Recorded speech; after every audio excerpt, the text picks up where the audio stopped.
High Tiku সোয়াল চ্যানেলে আপনাদের সবাইকে স্বাগত। হ্যালো। তো আজকে আমরা দেখব যে সলমান শাহ কিভাবে 4 বছরের মধ্যে এত বড় সুপারস্টার হয়ে গেল, এবং সেই জিনিসটা আজকে আমরা দেখব এবং তার লাইভ রিয়াকশন দেব। তো চলুন ভিডিওটা দেখা যাক।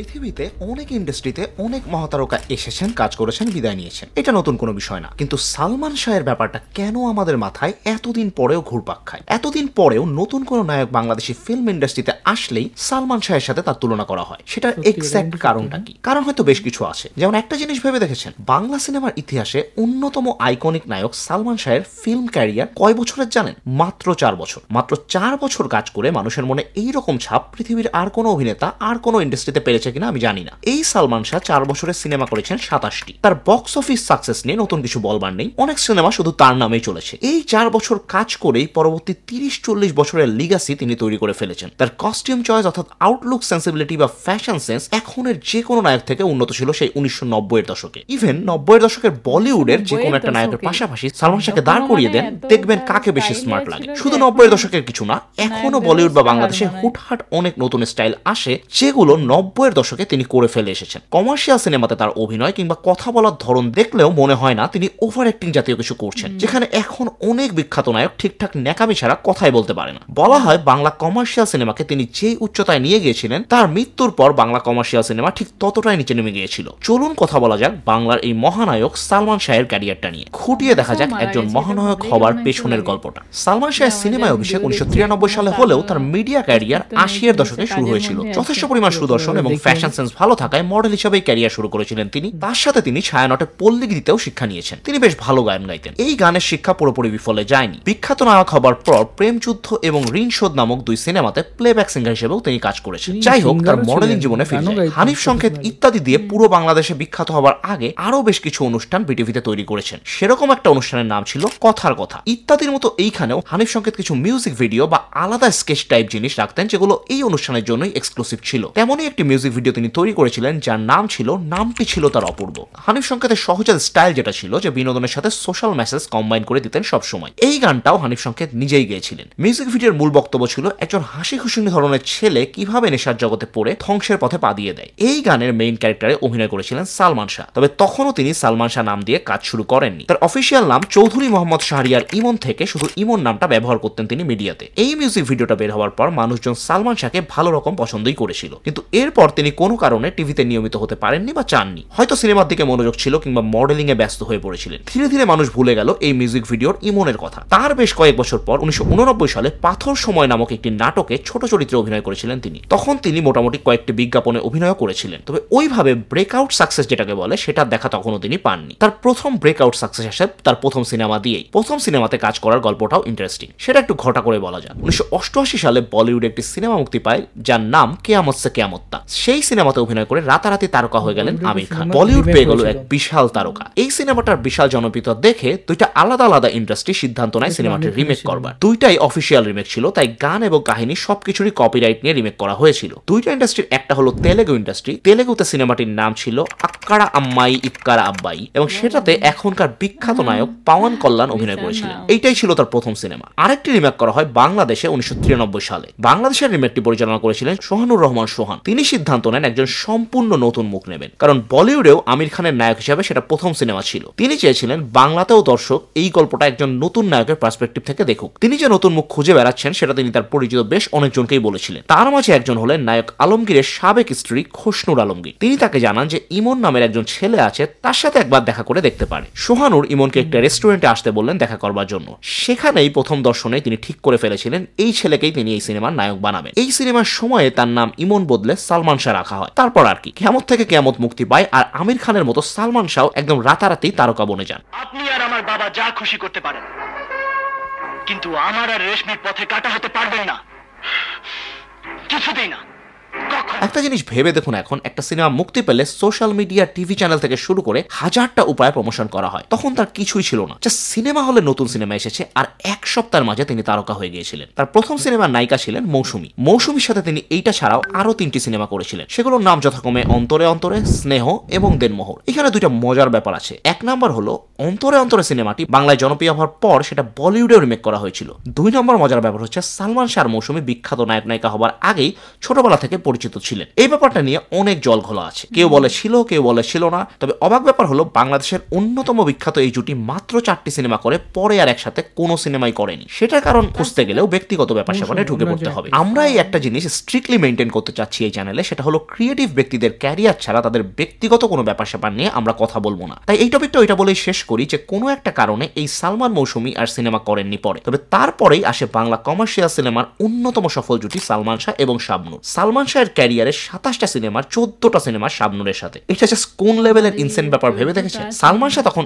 একের পর এক সিনেমাতে অভিনয় করে যাচ্ছিলেন। তখন এখনকার মতো এত কম শিফটে কাজ হতো না। 8 ঘন্টার শিফট এমনও হয়েছে একদিনে টানা 3 শিফটেও কাজ করেছেন লোকজন। 3 সিনেমা 3টা শুট একদিনে আলাদা আলাদা টাইমে হয়েছে, এমন ঘটনা তখন ছিল খুব অহরহ। সেই রকম ব্যস্ততার মাঝেই সালমান শাহ ক্যারিয়ারে 4 বছরে অভিনয় করে ফেলেছিলেন প্রায় 27টি সিনেমাতে। তার ক্যারিয়ারের চতুর্থ বয়সে ঘটে বসে এই ঘটনাটি। 1996 সালের শেষের দিকের কথা। সালমান শাহ নায়ক হিসেবে এমন একটি উচ্চতায় পৌঁছেছেন যেখানে এর আগে হাতে গোনা কয়েকজন নায়ক পৌঁছেছেন বাংলাদেশে। একসাথে 5টি সিনেমার কাজ চলছে তখন। কিছু সিনেমার শুটিং মাঝপথে আছে, কিছু সিনেমার ডাবিং চলছে, আবার কিছু সিনেমার শুটিং প্রায় শেষের দিকে। ঠিক তখনই বাংলার মানুষ জানতে পারলো সালমান শাহ আর নেই, তিনি মৃত্যুবরণ করেছেন। তার মৃত্যু নিয়ে অনেকেই অনেক কথা বলেছেন। আত্মহত্যা নাকি হত্যাকাণ্ড, এই বিষয়ে তখন থেকে এখন পর্যন্ত গুজবের কোনো শেষ হয়নি। গুজব নিয়ে আলোচনার ফায়দা নেই কোনো। মেইন কথা হচ্ছে মাত্র 4 বছরেই মহাতারকার ক্যারিয়ার শেষ হয়ে গিয়েছে। তবে তার এই 4 বছরের ক্যারিয়ার অন্য অনেক নায়কের 20 থেকে 40 বছরের ক্যারিয়ার থেকেও বেশি শক্তিশালী ছিল। সেটা কেন ছিল সেটাই দেখা যাক এখন। এই প্রশ্নের আসলে এক লাইনে উত্তর দেওয়া কঠিন। সালমান শাহের এমন অনেকগুলো গুণাবলী ছিল যেগুলো তাকে একজন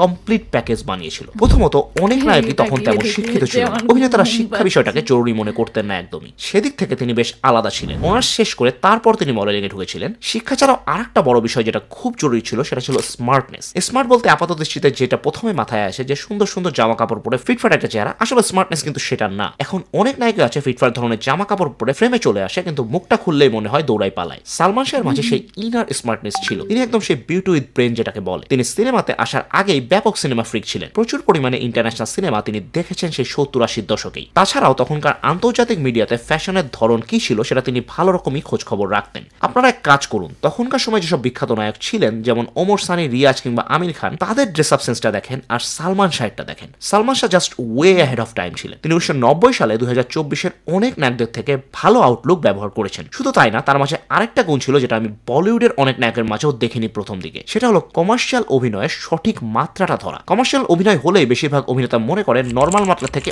অনেক উপরে অভিনয় করতে হবে, সেখানে স্বাভাবিক কোল্ড অভিনয় করলে হবে না। সালমান শাহ সেটাকে পুরোপুরি ভুল প্রমাণিত করে ফুল কমার্শিয়াল সিনেমাতে কাজ করেছেন। তার অভিনয়ে সেই অতিরিক্ত মেকি ফ্লেভারটা একদমই ছিল না। আপনি কি এই দোকানের মালিক? মালিক বলুন, কর্মচারী বলুন, এই মুহূর্তে আমি সব। বলুন আপনার জন্য কি করতে পারি? আমি একটা ক্যাসেট নিতে চাই। তখনকার এবং এখনকার অন্যতম বিখ্যাত নায়ক শাহরুখ খান 1995 সালে সালমান শাহকে তার বাড়িতে দাওয়াত দিয়েছিলেন। দুই নায়কের পারিবারিকভাবে বন্ধুত্বও ছিল বেশ ভালো। একটা নায়ক ঠিক কতটুকু জনপ্রিয় হলে এইটা হয় একটু ভেবে দেখেছেন? এখনকার কোনো বাংলাদেশের নায়ককে 3 খানের কেউ বাসায় দাওয়াত দিয়ে নিয়ে যাবে বা তাদের মাঝে কোনো পারিবারিক বন্ধুত্ব হতে পারে বলে আপনার মনে হয়? সালমান শাহ তার স্টাইল সেন্স, কমার্শিয়াল সেন্স দিয়ে সেই জায়গাটা 1990-এর দশকেই অর্জন করে নিয়েছিলেন। সালমান শাহ এবং শাহরুখ খানের মাঝে একটা বড়সড় মিল আছে। সেটা আমি সালমান শাহ সম্পর্কে বেশ কিছু মানুষের ইন্টারভিউ শুনে জানতে পেরেছি। শাহরুখ খানের সেন্স অফ হিউমার, উপস্থিত বুদ্ধি এবং কমার্শিয়াল সেন্স খুবই ভালো, মানে বলিউডের বেস্ট বলা যায় যেটাকে। সালমান শাহেরও এই 3টা গুণ ছিল। তিনি খুবই হিউমারাস ছিলেন। ইনস্ট্যান্ট এমন সব রিপ্লাই দিয়ে বসতেন যে সামনের মানুষ থতমত খেয়ে যেত তার বুদ্ধির ঝলকে। এবং সিনেমাটার কমার্শিয়াল ভ্যালুটাকে কিভাবে ম্যাক্সিমাম ইউটিলাইজ করা যায় সেটাও তিনি খুব ভালো বুঝতেন। তিনি বেঁচে থাকলে নিঃসন্দেহেই বাংলাদেশের ফিল্ম ইন্ডাস্ট্রি একটু হলেও গ্লোবালাইজেশনের সুযোগ পেলেও পেতে পারত। সালমান শাহ আসার আগে ঢালিউডের কমার্শিয়াল সিনেমা একরকম ছিল, আর তারপরে হলো আরেক ধরনের সিনেমা। এমন না যে ঢালিউড হলিউড হয়ে গেল, কিন্তু ঢালিউডে সালমান শাহের সাথে আসলো স্টাইল, ভালো গান এবং মার্জিত অভিনয়। এইটার প্রভাব কিন্তু শুধু সিনেমাতেই না, সেটা আরো অনেক বিস্তৃত। ব্যাপারটা বুঝিয়ে বলি। তখনকার গণমানুষের জন্য ভিজুয়াল বিনোদনের মাধ্যম ছিল মাত্র 2টা, নাটক আর সিনেমা। এইখানে তারা যেই ধরনের সংলাপ শুনে, যে ধরনের কাজকর্ম করতে দেখে কিংবা যেই ধরনের পোশাক দেখে, গণমানুষ সেটাই অনুকরণ করার চেষ্টা করে। সালমান শাহের এই ইন্ডাস্ট্রিতে পা রাখার কারণে বলতে পারেন পুরো আপামর জনতায় স্টাইলের দিক থেকে কয়েক যুগে এগিয়ে গিয়েছিল। তারা কন্টেম্পোরারি ইন্টারন্যাশনাল স্টাইল সম্পর্কে আইডিয়া পেয়েছিল সালমান শাহের কাছ থেকে। মার্জিত কিন্তু অতিশয় কুল চালচলন শিখেছে সালমান শাহের কাছ থেকে তারা। না। এটা বেশ গুরুত্বপূর্ণ একটা বিষয়। একটা কথা খুবই খুবই সত্যি একটা জিনিস, সেটা হলো সালমান শাহ যেমন ঢালিউডকে 20 বছর সামনে ঠেলে দিয়েছিলেন, সালমান শাহ মারা যাওয়ার পর সেটা 20 বছর পেছনেও চলে গিয়েছিল। তার মৃত্যুর পর ঢালিউড এসেছিল এক ভয়ানক কালো অধ্যায়। সেই ভয়ানক অধ্যায়ের কথাও বলা যাবে ভবিষ্যতের কোনো এক ভিডিওতে। বিস্তারিত কথা হবে কিভাবে ধ্বংসের ঠিক শেষ সীমানায় চলে গিয়েছিল বাংলাদেশের কমার্শিয়াল সিনেমা, সেটা নিয়ে। আজকের ভিডিও এই পর্যন্তই। যদি ভিডিওটি আপনাদের ভালো লেগে থাকে তাহলে তো আমরা দেখলাম যে তোমার সালমান শাহ কিভাবে 4 বছরের মধ্যে নিজের এত বড় একটা, মানে এত বড় না, এত ক্ষুদ্র টাইমে এত একটা প্রচার পেয়েছিলেন।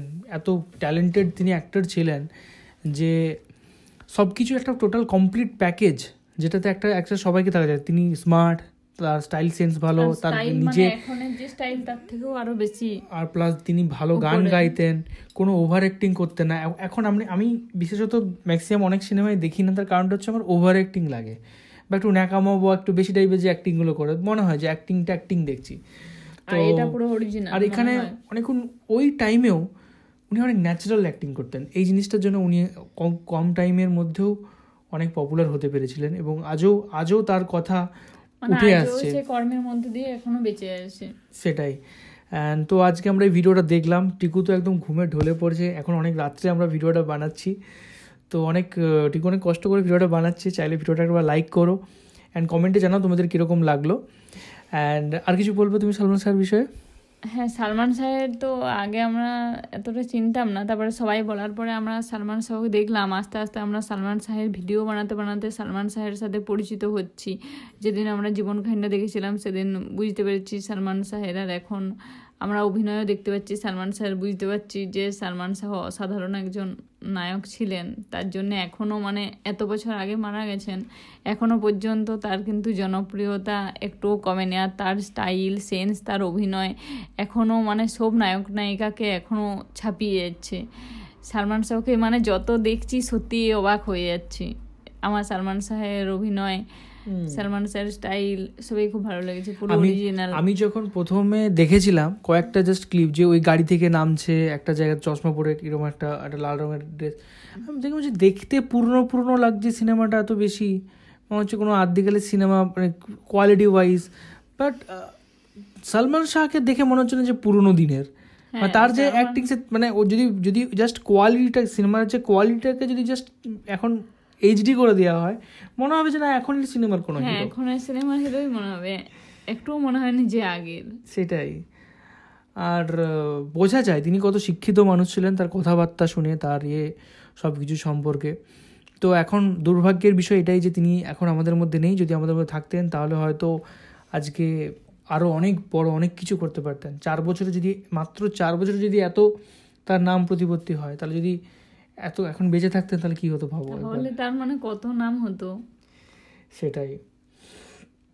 তো thank you so much video দেখার জন্য। আমাদের ভিডিওটা আমরা দেখলাম, এই ভিডিওটা সালমান শাহ কীভাবে 4 বছর এত জনপ্রিয়তা পেয়েছিলেন। আশা করি আপনাদের ভালো লেগেছে আমাদের রিয়াকশন, আমাদের কাজ। যদি আপনাদের ভালো লেগে থাকে তো চ্যানেলটা অবশ্যই সাবস্ক্রাইব করুন, আর কমেন্টে জানান যে কোন কোন বিষয়ের উপর আমরা ভিডিও বানাতে পারি, সেই সব বিষয়গুলোর লিঙ্ক আমাদেরকে দিতে পারেন কমেন্টে। অ্যান্ড সবাই খুব ভালো থাকবে, ধন্যবাদ। দেখা হবে নেক্সট ভিডিওতে। আমরা আবার সালমান শাহের আরো অনেক ভিডিও নিয়ে আসবো, আর সাকিব খানের একদম নায়ক নায়িকা অবশ্যই। চলো টাটা, গুড নাইট। সবাই পাশে থাকবে, গুড নাইট।